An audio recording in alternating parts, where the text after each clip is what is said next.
क्या आपने अपने आसपास कोई बच्चा या अडल्ट ऐसा देखा है जो हर वक्त मूवमेंट करता है, एक जगह बैठ नहीं पाता है, इम्पल्सिव बिहेवियर करता है, बहुत जल्दी जल्दी बोलता है या दूसरों को इंटरप्ट करता है? लोग अक्सर कहते हैं जिद्दी है, बदतमीज है या लेजी है। नहीं, शायद उसको एडीएचडी हो सकता है। एडीएचडी जो है एक हमारे ब्रेन का डिफरेंट कंडीशन है जिसको समझना बहुत जरूरी है। जैसे मैंने बोला एडीएचडी हो सकता है। ADHD means attention deficit hyper active. ये एक न्यूरोबायोलॉजिकल कंडीशन है जिसमें ब्रेन का सेल्फ कंट्रोल मैकेनिज्म वीक हो जाता है। अब इसमें मेन 3 कोर सिम्टम्स हैं, जैसे कि इन अटेंशन में जो बच्चा अगर है तो वो अक्सर अपना होमवर्क भूल जाता है, फोकस नहीं कर पाता है, चीजों को रख के भूल जाना, छोड़ जाना, गुम हो जाना चीजों का, या फिर अटेंशन स्पेन बहुत शॉर्ट है उसका। हाइपर एक्टिविटी, हर वक्त मूवमेंट करते रहना, हाथ पैरों को हिलाते रहना, या फिर एक जगह ना टिक कर बैठना। इम्पल्सिव, दूसरों को परेशान करना, इंटरप्ट करना, बहुत जल्दी जल्दी बोलना, बहुत जल्दी जल्दी काम करना।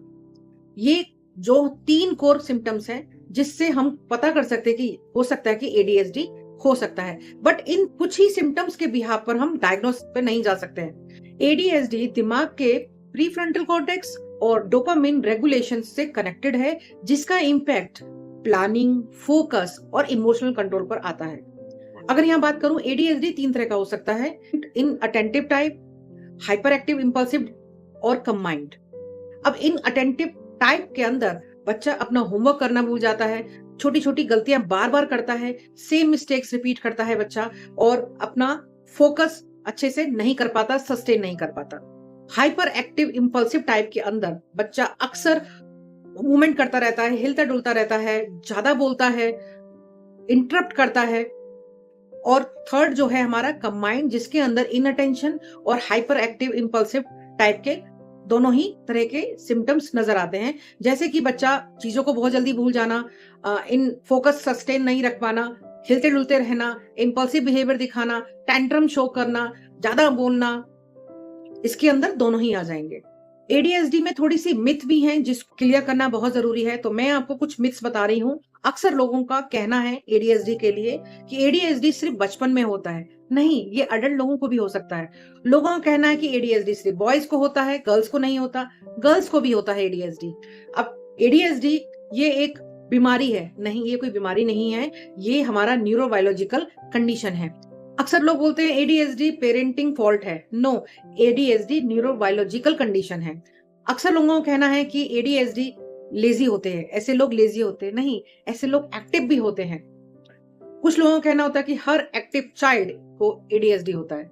नहीं, हर बच्चे को एडीएचडी नहीं होता, हर हाइपर बच्चे को हम एडीएचडी नहीं कह सकते हैं। इसमें प्रॉपर असेसमेंट होता है, डायग्नोसिस होता है, और उसको हर कंडीशन में, हर एनवायरनमेंट में उसको ऑब्जर्व किया जाता है। एडीएचडी का इम्पैक्ट हमारी डेली लाइफ पे भी आता है। अगर आप बच्चे हैं तो एकेडमिक जो है प्रॉब्लम आ सकती है, इश्यूज हो सकते हैं, टैंट्रम शो करता है बच्चा, पीयर ग्रुप में बच्चा प्रॉब्लम शो करता है, बच्चे की परफॉर्मेंस खराब होने लगती है। अगर अडल्ट की बात की जाए तो वो डेडलाइन मिस करते हैं, टाइम मैनेजमेंट का इशू रहता है उनको रिलेशनशिप में भी प्रॉब्लम आती है, पर्सनल और प्रोफेशनल लाइफ भी डिस्टर्ब होती है। तो एडीएचडी का इम्पैक्ट बच्चे और अडल्ट दोनों की लाइफ में आता है। हर प्रोफेशनल, पर्सनल और करियर लाइफ में, रिलेशनशिप लाइफ में इसका इम्पैक्ट आता है। तो अब हमको प्रोफेशनल की हेल्प कब लेनी चाहिए? जो मैंने यहाँ सिम्टम्स बताए हैं, अगर ये सिम्टम्स ये 6 महीने से ज्यादा सस्टेन कर रहे हैं तो आपको डायग्नोसिस के लिए जाना चाहिए। साइकोलॉजिस्ट और साइकाट्रिस्ट ऐसे बच्चों का और अडल्ट का डायग्नोसिस करते हैं। एडीएचडी सिर्फ इन अटेंशन को ही शो नहीं करता, हाइपर एक्टिविटी को शो नहीं करता, उसके अंदर हमारे को इमोशनल रेगुलेशन का इशू होता है, टाइम मैनेजमेंट इश्यूज होते हैं, प्रॉब्लम सॉल्विंग स्किल्स का इशू रहता है। तो ये हमारे सारे सिनारियोज भी एडीएचडी की वजह से इम्पैक्ट होते हैं, ये एरियाज भी डिस्टर्ब होते हैं।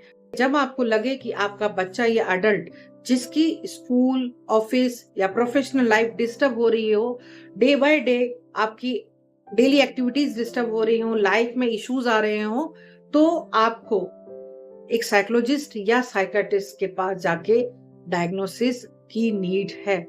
एडीएचडी कोई समस्या नहीं है, ये एक आपके ब्रेन का डिफरेंट स्टाइल और एक डिफरेंट कंडीशन है, जिसको जितना जल्दी समझ लिया जाएगा उतना जल्दी उसका सॉल्यूशन मिल सकता है और आपकी लाइफ में ट्रांसफॉर्मेशन आ सकता है।